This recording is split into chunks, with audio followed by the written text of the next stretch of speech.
Welcome to Sebastian and Christina's project that we're going to get an A on. We're going to talk about today River Valley civilizations. First, we're going to talk about Mesopotamia, then the Indus River, then the Yangtze and Yellow River Valley, then Mesoamerica.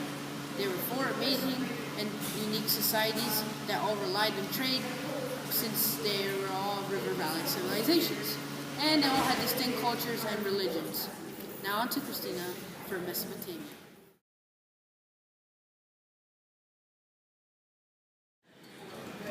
Mesopotamia is situated between the Euphrates and Tigris rivers. In Greek, it literally means the land between the rivers. From 5000 BCE to mid-6th century BCE, Mesopotamia experienced a variety of invasions and new rulers, starting with the Sumer.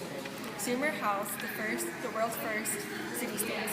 Unfortunately, Euphrates and Tigris rivers had very unpredictable flooding patterns. Akkadians then took over and created a more complex code of law. King Hammurabi came and created Hammurabi's Code. This law code allowed for justice for major and minor offenses.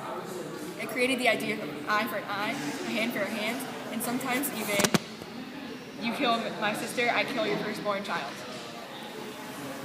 Babylon later fell to the invasions of the Kassites and Hittites. By 1500, Hittites were able to officially conquer Babylon through their advanced iron weaponry. Later, Assyrians came and built a strict capital at Nineveh, where members were often sent to exile. Medians and Chaldeans defeated the Assyrians. Nebuchadnezzar, aka the Chaldean king, rebuilt Babylon, which fell for its last time not much later. Finally, the Persian Empire arose in 500 BCE, which had three different types of people. Lydians, who created the monetary system, which replaced the barter system. The Phoenicians, who created naval city-states in the 22-letter alphabet. And Hebrews, the first monotheistic religion. They built the Great Rural Road, which allowed for wealth, aka lots and lots of money. The road and rivers allowed for trade places as far as Indus Valley. Wool, dried fish, meat, and metal were traded for copper, tin, and timber. They strived economically off of farming, trade, and industrialization. Now for the social aspect of Sumerian city-states. Nobles were the wealthy elites, which were kings and warriors. Farmland was so amazing because of the two rivers that 90% of the commoners were made out of farmers. The rest were merchants and crafters. There were also slaves who built buildings underneath palace officials. And then there were women who wove the cloth and grinded grains. Mesopotamia invented many amazing customs. They had cuneiform, which was the first form of writing. They used triangle-shaped stylus, and they put it into soft clay, which allowed them to write laws, treaties, and social and religious customs.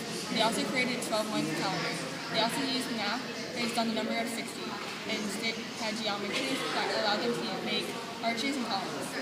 They wrote epics such as the Epic of Gilgamesh and Enuma Elish, which were religious stories. They also created the wheeled vehicle, boats, and irrigation system. A ziggurat was used as a temple dedicated to an individual god. They were polytheistic, and they made the ziggurats out of sun-dried bricks, wood, or stone.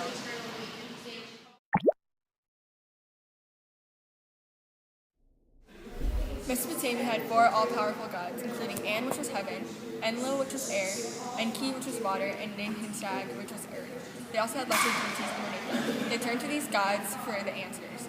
They also believed that angry gods were the reasoning for the unpredictable flooding of Euphrates and Tigris rivers.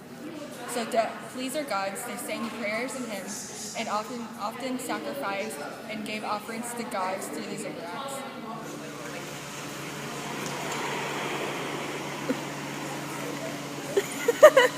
Indus River Valley. Indus River Valley, located in northwest India, which spread across 900 miles. Luckily for them, they had more predictable rivers than Mesopotamia. They used the protection from mountains, which acted as borders to the outside, but also kept them isolated. Luckily, they also had trade with Mesopotamia, using carts and boats. They also invented the Khyber Pass, which allowed them to trade through the Kush Mountains. They domesticated animals such as ox, water buffalo, and horses. This allowed them to have strength for cultivation of wheat, barley, peas, rice, rye, and cotton. Indus River Valley had large brick buildings. They often built two-story houses with water access and baths. Granaries were used for storage in time of famine. They created early sanitation and wastewater systems. Mohenjo-Daro and Harappa were the two largest cities. They invented a measurement system that allowed them to weigh things. Cities were controlled by strong central government led by priest kings. In 1900 BCE, they began to abandon their city. Due to their isolation, Indus River Valley was less advanced than other societies. In 1500 BCE, Assyrians, a nomadic tribe with specialization in iron metallurgy, took over in individual settlements. They established a belief in reincarnation. They also created Vedas and Upanishads, which are religious texts. They created the idea of Hinduism, which established between the years 1700 to 1100 BCE. This created the caste system, with social mobility prohibited. Brahmins were the priests who were closer to gods. The Kshatriyas were the next, with warriors and rulers. Vaishyas were the commoners, such as cultivators, artisans, merchants, and others. Ushrads were the peasants. As it grew more popular, it became more complex with subcastes.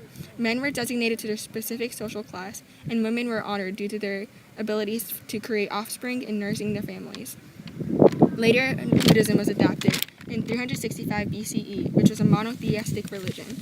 They were favored by the lower caste because it had no caste system. In order to honor their religions, they sang hymns, prayers, and wrote down religious rituals, which they also performed. They also even wrote down philosophies and ideas. Now on to Sebastian with the Yangtze River Civilization. Chinese River Valley civilizations started around 4000 BC in the Yellow and Yangtze rivers. And when I mean yellow, I don't mean like this yellow. I mean like it was called yellow, but the Chinese name was Huanghe. Many of the ethnic and cultures really started in this region, and a lot of agricultural surplus happened. 3 dynasties happened in these river valley civilizations, such as the Xia, the Shang, and the Zhou. The impact in geography in this civilization was really agricultural, with the agricultural surplus. The Yellow and the Yangtze rivers carried yellow soil along the way, which created a great soil for fertile crops.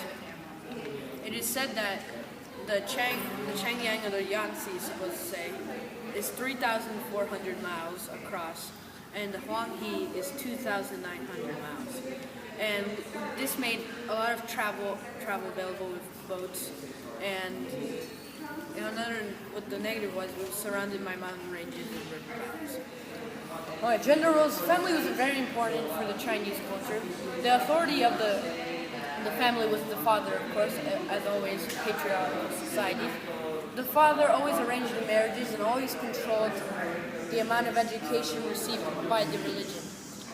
A typical Chinese family contained a mother, father, and some daughters, which also practiced foot binding. All rituals were performed by the males.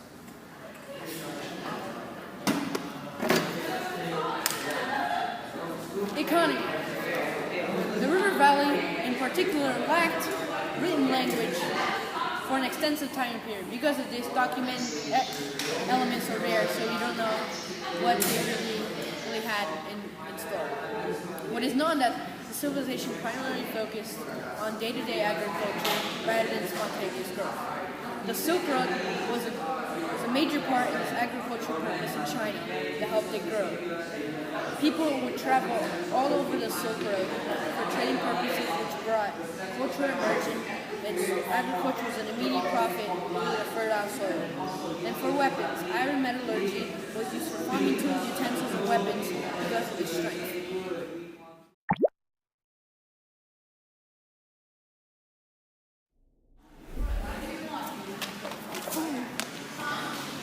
The Olmecs emerged, as said before, 1200 BC and thrived approximately from 800 to 400 BC. They lived along the Gulf Coast of Mexico and in the modern-day Mexican states of Veracruz and Tabasco. Not Tabasco sauce. The name is Tabasco. In the Gulf Coast, the region is humid and covered with swamps and jungle. In some places, giant trees form a thick cover that prevent the sunlight from reaching the ground. to hundreds of inches of rain fell every year in this civilization. Action. Speaking of tacos, we're now going to talk about early Mesoamerican civilizations. Mesoamerica's first known civilization builders were the people known as the Olmecs. They began carving out a society in 1200 BC in the jungles of southern Mexico. They are often called Mesoamerica's mother culture. The Olmec religion had a lot of ziggurats and temples, which was the center of the religion, where they used a lot of sacrifices and lots of prayers. The experts believe that the Olmecs prayed to a variety of nature gods, and they actually worshipped many gods. And the Olmecs, they appeared to be prosperous people who directed a large trading network throughout Mesoamerica. They traveled as far as Mexico City to the north and Honduras to the south. For reasons that are not fully understood, Olmec civilization eventually collapsed around 900 BC.